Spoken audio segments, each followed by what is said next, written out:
हर हर महादेव, जय सीताराम। कैसे हैं आप सभी? स्वागत है आप सभी लोगों का हमारे यूट्यूब चैनल शिवो हमाने में।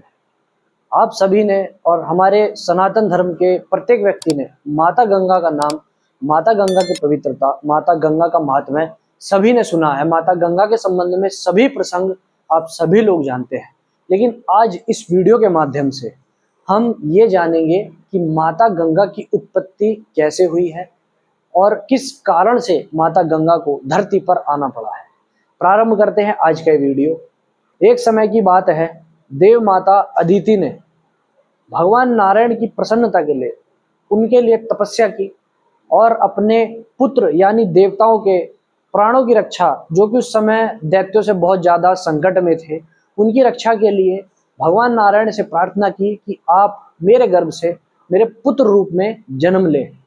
भगवान नारायण ने तथास्तु कहकर उस समय ये माता अदिति को ये वरदान दिया कि मैं आपके गर्भ से पुत्र रूप में जन्म लूंगा और आपके पुत्रों का कल्याण करूंगा और दैत्यों का सर्वनाश करूंगा।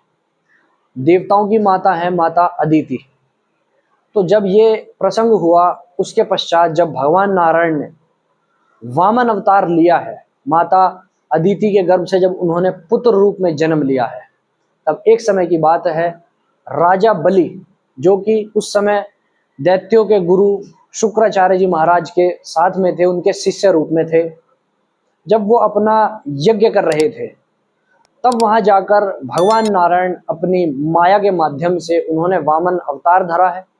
वामन अवतार को धारण करने के पश्चात वो राजा बलि की सभा में पहुंचे हैं और राजा बलि से उन्होंने भिक्षा मांगी है। राजा बलि ने उनसे कहा कि हे ब्राह्मण देवता, आप मांगिए, क्या मांगते हैं? क्योंकि राजा बलि को सनातन धर्म में सबसे बड़ा दानी कहा गया है।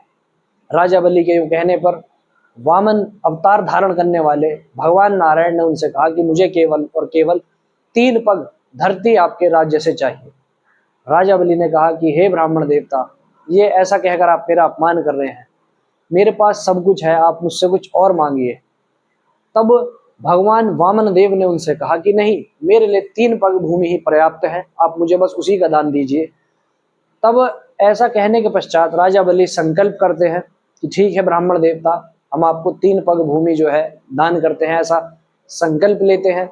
जब वो संकल्प लेते हैं, उसके पश्चात जब भगवान नारायण अपने 3 पग नापते हैं, तो पहले पग में वो धरती और आकाश को नाप देते हैं, दूसरे पग में सारे ब्रह्मांड को भगवान नारायण नाप देते हैं, तीसरा पग जब बचता है, संसार में कोई स्थान ही शेष नहीं बचता है, तब राजा बलि अपने घुटनों पर बैठकर अपने शीश को नीचे झुकाते हुए भगवान नारायण से प्रार्थना करते हैं कि हे ब्राह्मण देवता, तीसरा पग आप मेरे शीश पर रखिए और मेरे लिए हुए संकल्प को आप पूर्ण कीजिए।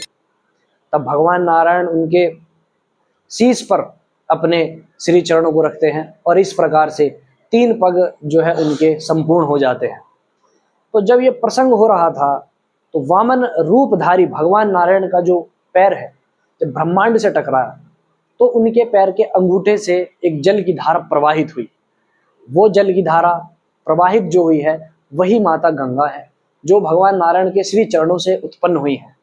उत्पन्न होने के पश्चात भगवान ब्रह्मा जी ने उन्हें अपने कमंडल में धारण किया है और जब भगीरथ ऋषि अपने पूर्वजों की मुक्ति के लिए भगवान शिव जी की प्रसन्नता के लिए तप करते हैं, भगवान शिव जी को प्रसन्न करते हैं और भगवान शिव जी जब प्रसन्न होकर उन्हें माता गंगा का वरदान देते हैं, तब कहीं जाकर माता गंगा भगीरथ ऋषि जी के पूर्वजों की मुक्ति के लिए इस धरा पर अवतार लेती हैं।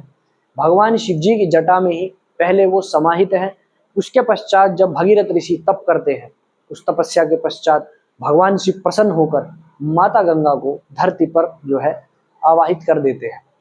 तो कुछ इस प्रकार से माता गंगा का उत्पत्ति होने का जो प्रसंग है, इस प्रकार है। मैं आशा करता हूँ कि आप सभी लोगों को सनातन धर्म से संबंधित, माता गंगा की उत्पत्ति से संबंधित ये जो महत्वपूर्ण जानकारी है आपको पसंद आई होगी, अच्छी लगी होगी और आपको काफ़ी हद तक ये समझ में आया होगा कि माता गंगा की उत्पत्ति कब, कैसे हुई है, किस माध्यम से हुई है। आशा करता हूं कि आप सभी लोगों को ये जानकारी अच्छी लगी होगी। अच्छी लगी है तो इसे अपना प्रेम दीजिए, अधिक से अधिक इस वीडियो को शेयर कीजिए और हमारे इस चैनल को, यूट्यूब चैनल को शिवो हमाने को अपना प्रेम दीजिए और अधिक से अधिक सब्सक्राइब कीजिए। हर हर महादेव, जय सीताराम।